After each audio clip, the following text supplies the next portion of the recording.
అదేవిధంగా వరంగల్, వరదలపేట, ఖమ్మం, పాలేరు దానికి పోయిన తర్వాత వేణుగోపాల్ ఫోన్ చేసిండు. ఏది మన మాణిక్లకు చెప్పిండు ఈ ప్రాంతాలు వాళ్ళ మళ్ళీ నేను మక్తల్, దేవర కదిర, అదేవిధంగా మహబూబ్నగర్ నుంచి పరిగి, వికారాబాద్, అదేవిధంగా మెదక్, నారాయణ్ ఖేడ్, అదేవిధంగా అన్ని ప్రాంతాలు కూడా తిరిగిన. ఎక్కడ చెప్తే అక్కడ తిరుగుతున్నా. నేను పార్టీలో తిరిగిన నేను రేవంత్ రెడ్డి తర్వాత తిరిగింది నేను ఒక్కడిని. అందరూ వాళ్ళ నియోజకవర్గాలకే లిమిట్ అయినరా లేదా? ఏమంటాడు?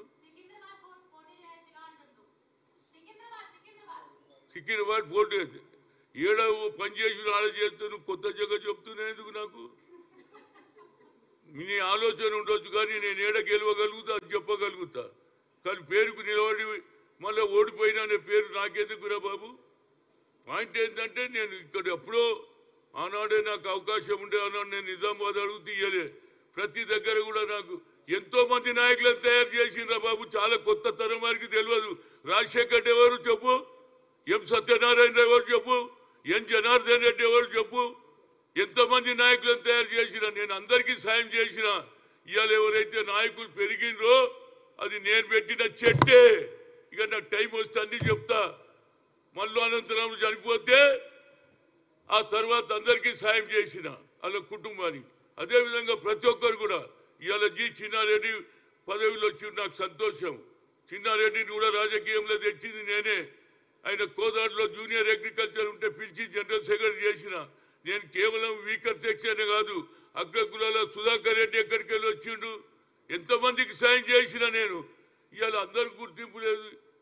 నేను కేవలం ఆనాడు నాకు 1990లో ముఖ్యమంత్రి పదవి వచ్చింది దగ్గరికి.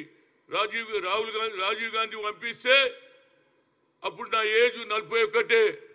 ఇంత చిన్న వయసు ఉందని చిదంబరం చెప్పి ఇంకా ఫ్యూచర్ ఉందన్నారు. ఇప్పుడేమో పెరిగే లోపలేమో కిందికి చూస్తారు, కింద ఉన్నప్పుడే మీదికి చూస్తారు. ఇది ఎక్కడ పంచాయితీ బాబు? నేను ఎందుకు కోరుకుంటున్నా అంటే పార్టీ ఇంట్రెస్ట్లా. కడుపు కోసుకుంటే పేగులు బయట పడితే పార్టీకి నష్టమని ఊరుకుంటున్నా. నేను చెప్పాలంటే చాలా చెప్పగలుగుతా నేను, కానీ పార్టీ ఇంట్రెస్ట్లో చెప్తున్నా. నాకు తప్పనిసరిగా ఇవ్వాల్సిందే. నేను మొన్న రాజ్యసభ కూడా అడగలే. నా గొప్పతనం చూడు అడిగితే నేను ఒక పార్టీలో పనిచేసి నాకు కమిట్మెంట్ ఉంది రాజీవ్ గాంధీ మీద.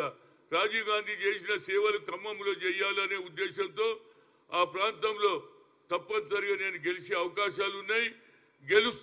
గెలిచి తీరుతా. తప్పనిసరిగా నాకు ఇవ్వమని హైకమాండ్ కోరుతున్నా. అదేవిధంగా నాకు రైట్ ఉన్నది రేవంత్ రెడ్డి మీద. రేవంత్ రెడ్డికి నేను అవుట్ రైట్ సపోర్ట్ చేస్తా, ఫ్యూచర్లో కూడా చేస్తా. తప్పనిసరిగా ఆయన నాకు న్యాయం చేయమని కోరుతున్నా. Okay, thank you.